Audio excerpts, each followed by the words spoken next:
بسم الله الرحمن الرحیم. السلام علیکم. پروګرام د نن خبر سره زستا سو قربا شهاب الدین هلال روغ جوړ او خوشاله وي.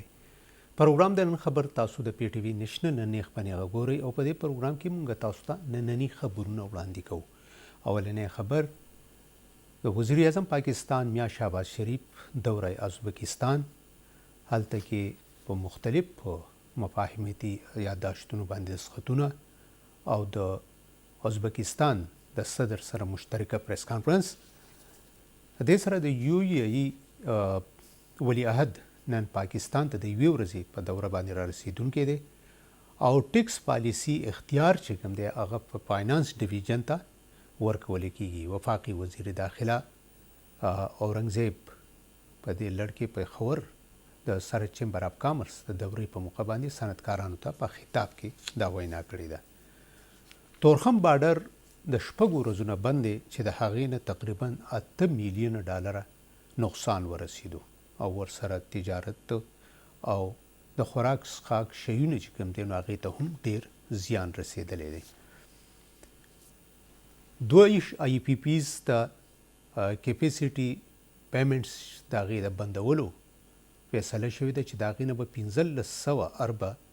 روپۍ چې کوم دی د هغې بچت کیږي او د دې سره به د دغه پیمنټس د بندېدو نه به صارفین ته د بجلی صارفین ته د 4 نه د 15 روپو یونټ کمی چې کوم دی نو هم هغې ته وررسي. یو بل د بده مرغه زموږ په ملک کې چې کوم د دهشتګردۍ واقعات دي د امن و امان صورتحال، بل طرف ته د ماشومانو اغوا او بیا د هغو د جسم مختلف اعضا د ویستلو افواګانې دي. د لړکې ادارې الرټ کړی شوي دي او ډېر ماشومان هغه چې کوم دی نو تر اوسه پورې غیب دي. زر ټیویلونو دپاره خوشخبري ده چې د 2015 نه 300 یونټ چې کوم زرعي صارفینو هغې ته په 300 یونټ چې کوم خرج کولو هغې ته چې کوم رعایت و هغه ختم کړی شوی و. 2015 نه هغه یو ځل بیا بحال کړی شوی دی. د دې سره چې کوم دی زموږ د خیبر پښتونخوا حکومت د میران بلاک معاهدې باندې دستخطونه شوي دي. په اسلام آباد کې یو دستوري په موقع باندې وزیر اعلی خیبر پښتونخوا او دغه زموږ د خیبر پښتونخوا کمپنیانې او ورسره بین الاقوامي کمپنیانو په منځ کې دغه معاهدې شوي دي چې هلته نه به چې کوم ایکسپلوریشن کیږي د هغې نه به خیبر پښتونخوا ته تقریبا 20 ارب روپۍ ملک ته او خیبر پښتونخوا ته فایده رسی. وزیر اعظم پاکستان میا شهباز شریف چې دا وخت د ازبکستان په دوره باندې دی بخښنه غواړم هلته کې د ازبکستان صدر شوکت میرزایوف سره مشترکه پریس کانفرنس او په هغه وخت کې د دواړو ملکونو ترمنځ د مختلف یادداشتو مختلف شعبو کې د تعاون په مفاهیمتي یادداشتونو باندې دستخطونو په موقع باندې هغې وینا کړې وه چې کابل کې چې کومه دهشتګردي ده او د کابل نه چې کومه دهشتګردي کیږي د هغې ودرول چې کوم دی هغه د افغان عبوري حکومت ذمه داري ده. ځکه چې دغه ځای نه چې کم یوازې د پاکستان نه بلکې د کابل نه چې کم ملک ته چې داسې د دهشتګردۍ خطره وي هغه ځای نه د دغې ودرول چې کوم دی نو دا انتهایی ضروري دي. ځکه چې د دغه وجې نه په پاکستان کې او په پوره دنیا کې د امن عامه صورتحال ته نقصان رسی. په دغه وجه باندې د کابل عبوري حکومت ذمه داري دا ده چې که فرض کا د کابل ځمکه د پاکستان خلاف یا د نړۍ د کم ملک او د کم ځمکې خلاف هم دغه دهشتګرد استعمالوي نو هغه افغان حکومت له پکار دی چې هغه ودروي. د وزیر اعظم پاکستان میا شهباز شریف وینا وه چې ټرانس افغان منصوبه چې کوم ده نو دا به د پوره دنیا دپاره یو گیم چینجر وي او په خصوصي توګه باندې د پاکستان ازبکستان او افغانستان دپاره دا چې کوم دی یو ډېره مهمه منصوبه ده. وزیر اعظم پاکستان په دغه موقع باندې د پریس کانفرنس په موقع باندې او هلته مختلف وفودو سره او مختلف تجارتي خلکو سره د لیدلو کتلو او د وینا په موقع باندې هغې په دې خبره زور ورکړی دی چې د آی ټي په شعبه کې د زراعت، سیاحت، تجارت دې له به چې کوم دی نو مونږه وده ورکوو او موجوده حکومت د خپل ټیم سره چې کوم دی نو د ترقۍ په لار باندې ګامزن دی او هغه که ازبکستان یا که د دنیا هر ملک دی د هغې سره تجارتي معاهدې او په مختلف یاداشتونو باندې دستخطونه دا د موجوده حکومت ترجیح دی. او د وزیر اعظم میا شهباز شریف وینا دا وه چې موجوده حکومت د خپل ټیم سره چې کوم دی نو دا ملک د ترقۍ په لاره باندې روان کړی دی او د دې ترقۍ په لاره کې به هیڅ قسمه خنډان چې کوم دی نو اچولو والا هغه عزایم د هغې منصوبې چې کوم دی نو هغه کامیابېدی نشي. د وزیر اعظم پاکستان میا شهباز شریف وینا دا وه چې د افغان ریلوے منصوبه ترانس افغان ریلوے منصوبه چې کوم دی نو دا مواصلات، تجارت، معدنیات، سیاحت، زراعت، ساینس، ټکنالوژي او نورو شعبو کې به د دغه تعاون کې د دغې سره چې کوم دی نو پرمختګ راځي او د دغې نه به په دې ملکونو کې د ترقۍ لارې کولاویږي. میا شهباز شریف وینا دا وه چې مستحکم افغانستان د خطې د مفادو دپاره دی او په دغه کې چې په افغانستان کې امن وي نو په پاکستان کې امن وي او پاکستان امن او د افغانستان امن دا د یو بل سره تړلی دی، بلکې د افغانستان ځمکه چې په هغې کې امن وي هلته کې دهشتګردي نه وي د په پوره نړۍ کې به امن قایم وي او د ترقۍ لارې به کولاوي، تجارت به کیږي. ځکه چې په دغه لړ کې چې دا کم د افغان حکومت د طرف نه کم چوکیانې جوړېدلې په دغه لړ کې هم چې کم دی نو دغه عمل چې کوم دی نو د تجارت چې کم رکاو شوی د هغې نه ډېر زیات نقصان شوی. دغه خبر تفصیل له به راځو، خو اول د یو ای ای ولی عهد نن د پاکستان د یوې ورځې په دورې باندې را رسېدونکی دی. متحده عرب امارات ولی عهد د شیخ خالد بن محمد بن زید النهیان دا چې د یوې ورځې په دوره باندې پاکستان ته راورسي، هغه به د صدر پاکستان آصف علي زرداری، وزیر اعظم پاکستان میا شهباز شریف سره او ورسره د نور سیاسي قایدینو سره لیدل کتل کوي او په دغه لړ کې به د دې په متحده عرب امارات د ولی عهد د دورې په موقع باندې به هغه ته د پاکستان اعلی ترین اعزاز نشان پاکستان چې کوم دی نو هم هغه ته ورکولی شي. په دې لړ کې د پاکستان او د یو وي په منځ کې چې کوم تعلقات دي په دغه تعلقات باندې به خبرې اترې کیږي، ورسره د مستحکم پاکستان کې د ترقۍ او د یو ای ای د تعاون د هغې مزید چې کوم دی هغه نور هغې له وده ورکولو باندې به هم خبرې اترې کیږي. ټیکس پالیسي چې اف بی آر د طرف نه چې څومره هلې ځلې روانې دي نو وفاقي وزیر محمد اورنګزیب چې هغه پرون د سرحد چمبر اف کامرس په دوره باندې راغلی او د هغې سره وفاقي وزیر مملکت خزانه علي پرویز ملک هم و. په دغه موقع باندې هغې د چمبر د سرحد چمبر اف کامرس اینډ انډسټریز کارخانهدارو تاجرانو ته د خطاب په موقع باندې هغې وویل چې ټیکس پالیسي چې کوم ده د دې اختیار فاینانس ډیویژن ته ورکولی کیږي او د تاجرانو دپاره او د ملک د ټولو اوسیدونکو دپاره کم چې ټیکس ورکولی د ټیکس ورکولو طریقه کار چې کوم دی نو دا به اسانولی شي او په اف بی آر کې چې څومره انساني مداخلت دی نو دا کوشش روان دی چې دا څومره کم سے کم کیدی شي. نو په دغه طرف باندې حکومت ترجیح دی چې د انساني مداخلت کم سے کم شي. یو طرف ته به د دې نه خلکو ته ټیکس ورکولو والو ته اسانتیانې پیدا شي، بل طرف ته د کرپشن چې کم رجحان دی، د کرپشن کم معاملات په دغه ځای کې کیږي نو هغه هم د ختمېدو طرف ته یو ډېر ښه قدم ثابتېدی شي. د ټیکس نظام کې اصلاحات چې کوم دی نو هغه محمد اورنګزیب وینا دا وه چې دا زموږ د حکومت ترجیح دی او په دې کې اصلاحات د اولنۍ ورځې نه چې دا حکومت کله بر سر اقتدار راغلی دی نو د ټیکس ورکوونکو دپاره اسانتیانې پیدا کول دا د دې موجوده حکومت ترجیح دی، ځکه چې ټیکس نه بغیر چې کوم دی نو ملک چلول هغه ناممکنه دي. دغه د پاکستان د عوامو، د تاجرانو، د کارخانهدارو او د دغه خلکو د ټیکس پیسې دي چې هغه دغه ټیکس یو طرف ته ورکوي بل طرف ته هغې ته مشکلات وي نو دا دواړه نشي کېدی. محمد اورنګزیب وینا دا وه چې تاجرانو ته په دې لړ کې مکمل طور باندې د ملک هر اوسیدونکي ته چې ټیکس ورکوي هغه ته به مکمل اسانتیانې په هغې کې پیدا کولی شي او اف بی آر باندې به د عوامو اعتماد چې کوم دی نو هغه بحالول چې کوم دی نو هغه د دې موجوده حکومت ترجیح دی. د محمد اورنګزیب وینا دا وه چې زموږ کوشش دا دی چې ټیکس اتارټي چې کوم دی نو په هغې کې شفافیت یقیني کړی شي او په دې حواله سره اصلاحات چې کوم دي نو هغه تاجرانو ته د سره چیمبر آف کامرس تاجرانو ته هغې وي چې دغه ستاسو په مخ کې دي چې کم اصلاحات زموږ روان دي او په دې لړ کې د هغې وینا دا وه چې کم سټیک هولډرز دي نو د هغې په صلاح مشوره باندې به په دې کې نور هم اصلاحات کېدلی شي او په د ملک تاجران ملک سرمایه کاران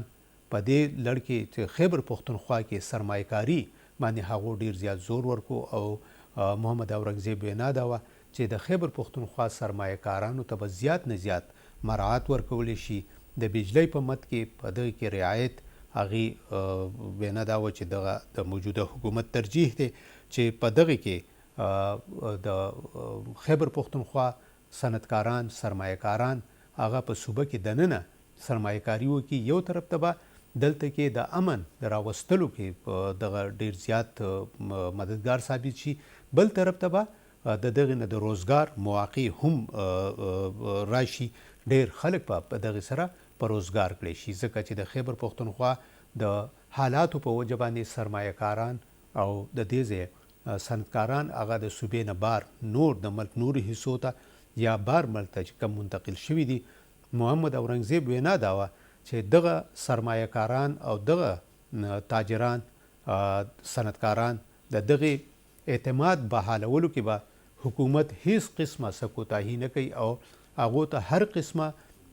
سیکیورټي ورکول خوا که هغه زموږ د ملک دننه خپل سرمایه کار دي خپل صنعتکاران دي یا که د بیرون ملک د بهرنۍ دنیا نه کم سرمایه کاران راځي نو هغې ته هم مکمل سیکیورټي ورکول د موجوده حکومت ذمهداري ده. د وفاقي وزیر خزانه محمد اورنګزیب وینا دا وه چې موجوده حکومت باندې د سرمایه کارانو اعتماد بحال کړی شوی دی او په دې لړ کې د وزیر اعظم پاکستان محمد شهباز شریف په قیادت کې چې څومره وفود بهر دنیا ته په دورو باندې تللی دي نو هلته نه د سرمایه کارانو ډیر ښه د هغې په دې لړ کې په پاکستان کې د سرمایه کارۍ او په پاکستان کې د کارخانو لګولو په پاکستان کې د تجارت کولو هغې د دغه عزم اظهار کړی دی او ډیر زر په دې موجوده حکومت په د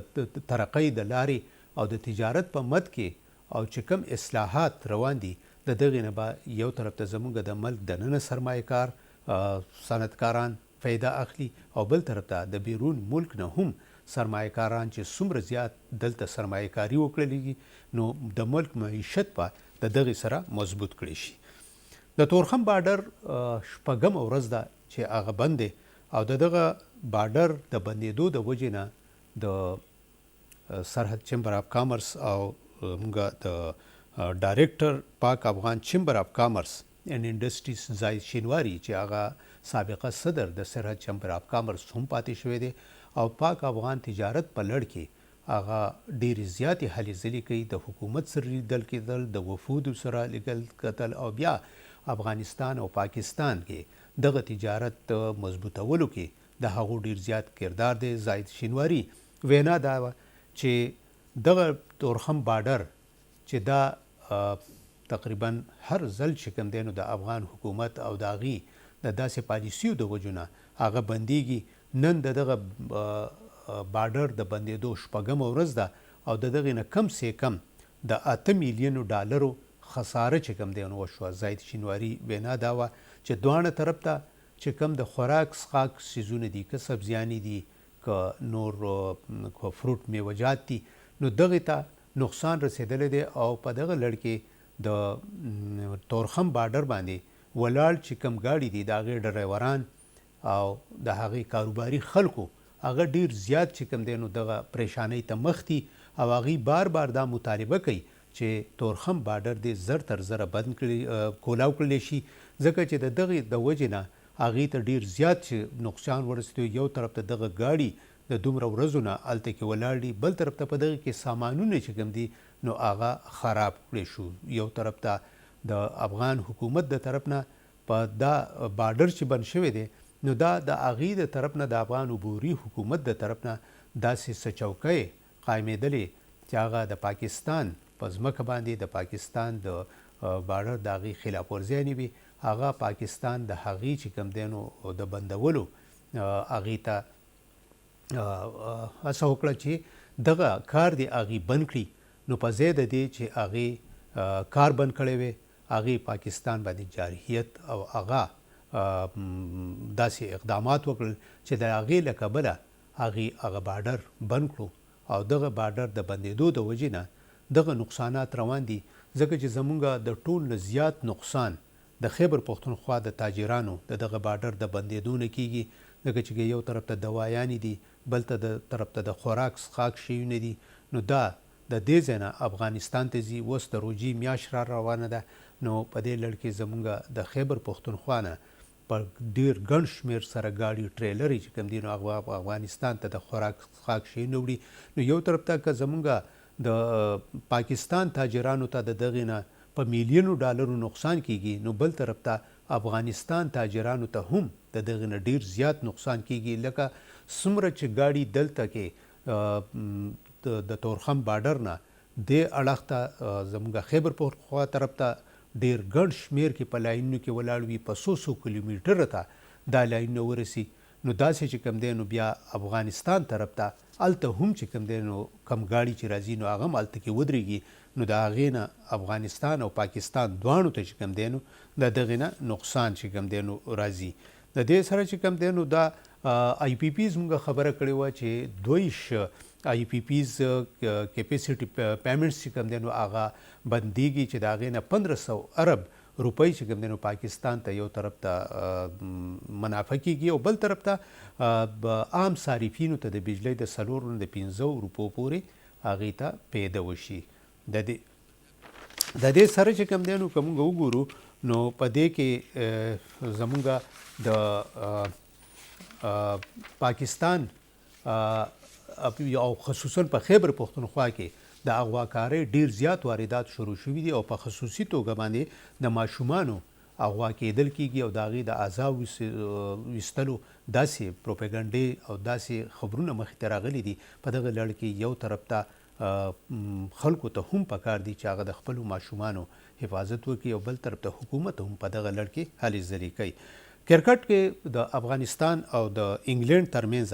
چې کوم میچ شوی افغانستان په هغې کې انګلینډ ته په 8 رنزو باندې ماتې ورکړې ده او نن د پاکستان او د بنګلادیش په منځ کې میچ کېږي په پینډۍ کې میچ روان دی. خو په دغه لړ کې د پاکستان او بنګلادیش په میچ کېدلو کې پاکستان چې کم پی در پی کم 2 میچونه بېللي دي نو زیاته خطره دغه ده چې هغو د دغه ټورنمنټ نه تقریبا بار شوي. د موسم په هکله باندې وینا شوې ده چې اوس په دې ټایم باندې هم زموږ د خیبر پښتونخوا او د ملک په نورو حصو کې باران روان دی. خاص کر زموږ چې کوم غرهیزي علاقې دي د هزاره ډویژن، ګلګت بلتستان، داسې دیر، ملاکنډ ډویژن، په هغه ځایونو کې د غرونو غرهیزو علاقو کې یو طرف ته باران او برفباري روانه ده او دا د باران سلسله تقریبا پیشنګویي شوې ده چې دا به د 2 مارچ پورې جاری وي. په دې سلسله کې د حکومت د طرف نه هغه خلکو ته چې کم د دغه علاقو د سیل په طرف غرض باندې رواني نو هغې ته وینا شوې ده چې د پروینشل ډیزاسټر منیجمنټ اتارټي او د سیاحت شعبه هغې ذمهدار خلک په هغه ځای کې موجود وي. نو دغه چې کم د تلو او د هغه ځایونو کې د اوسېدو او د لارو په تګ باندې د هغې په هدایت باندې پکار دی چې عمل درآمد وکړلی شي او د دغې نه هغې فایده واخلي. زموږ د پروګرام د نن خبر وخت سرته رسي. خپل کوربه شهاب الدین له ورکه اجازه چرته چې ښاد او آباد اوسئ. د الله په امان.